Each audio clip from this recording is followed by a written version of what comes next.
This is the Dollemore Daily, and I'm Jesse Dollemore. One of the tactics that we've witnessed Donald Trump use over the many years that he's been president and in the public eye as a politician is shielding himself behind lawyers, shielding himself behind Rudy Giuliani and these types who I've contended for many years are also complicit in his crimes.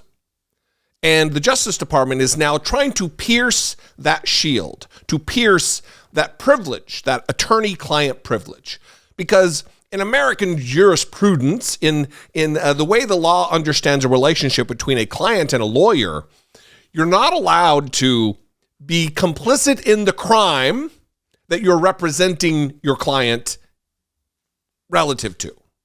You don't get to be a criminal defense attorney where your client is accused of robbing a bank and you're also part of that crime. You don't get to say, oh, no, sorry, you don't get to know how I conspired with this other individual that I'm representing. You don't get to know how we planned the crime because I'm a lawyer and they're my client.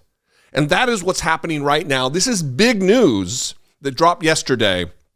The New York Times is reporting, I'm going to read from this story, prosecutors seek Trump lawyers' testimony suggesting evidence of crime. The Justice Department cited the crime fraud exception to attorney-client privilege in demanding testimony from a lawyer representing former ex-president Donald Trump in his documents case. So his lawyer, Evan Corcoran, appeared before a grand jury recently and invoked attorney-client privilege to the questions, or to certain questions, involving the investigation into Donald Trump's absconding with top-secret documents where he may or may not have violated the Espionage Act. Remember, just to give you a reference here, these documents are so sensitive.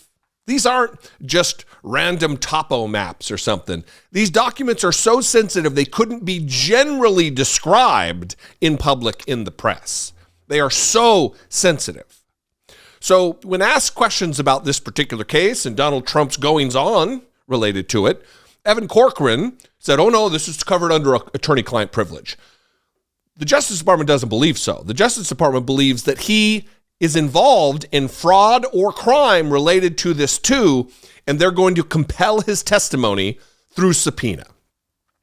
Federal prosecutors overseeing the investigation into ex-President Donald Trump's handling of classified documents are seeking to pierce assertions of attorney-client privilege and compel one of his lawyers to answer more questions before a grand jury, according to two people familiar with the matter, adding an aggressive new dimension to the inquiry and underscoring the legal peril facing Donald Trump.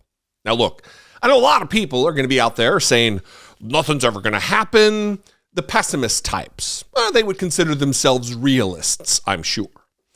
But we are in uncharted territory relative to the criminal activity, the criminal proclivities, and the criminal conspiracies entered into by this ex-president.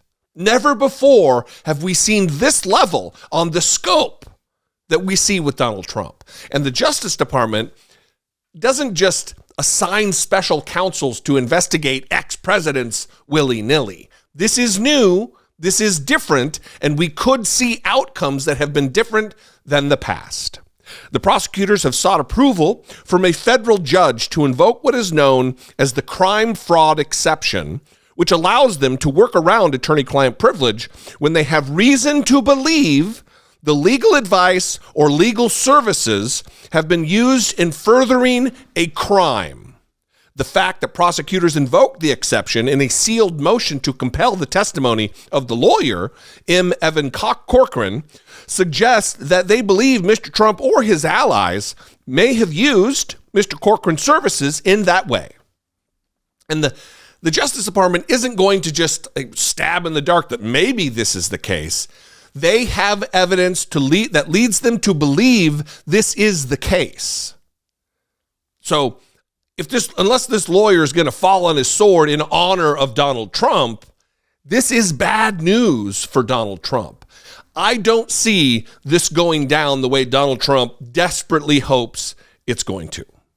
Among the questions that the Justice Department has been examining since last year is whether Mr. Trump or his associates obstructed justice in failing to comply with demands to return a trove of government material he took with him from the White House upon leaving office, including hundreds of documents with classified markings.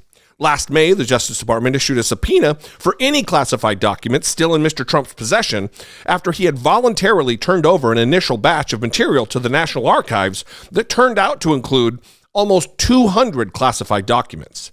In June, Mr. Corcoran met with investigators and handed over more than 30 documents in response to the subpoena.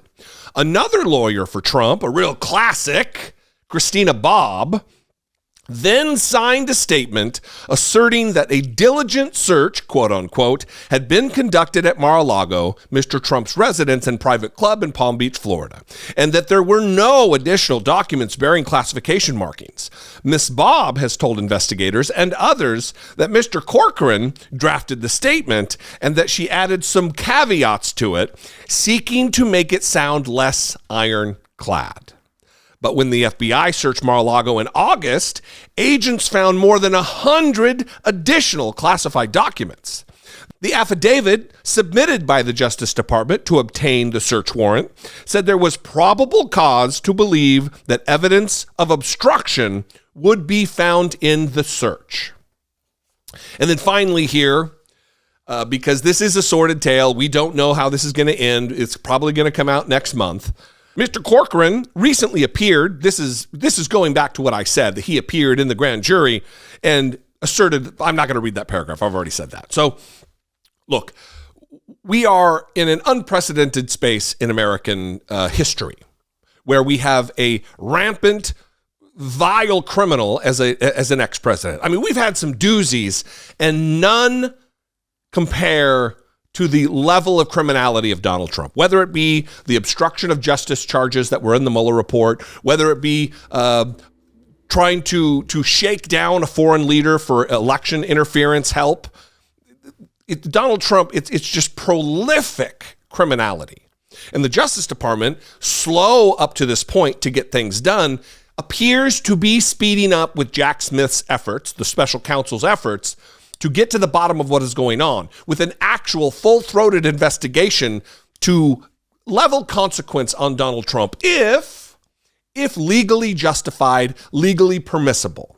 Now, we know, because we've witnessed what has taken place over the course of the last 6 years, it is legally permissible. Now, they need that justification for judges to make the case, for a jury to make the case, to raise to the bar to cover the hurdle of probable cause and actual provable crimes. We will see. This is big news for you skeptics out there, for you cynics out there, for you realists out there. This isn't just another day's news of, oh, this is a bombshell. This is a big deal because now they believe they have the evidence to pierce attorney-client privilege, which is a huge thing. What do you think? I'd love to know, even from you cynics, you realists. You can call, leave me a brief voicemail, 714-576-4054. You can absolutely email me daily at dollemore.com.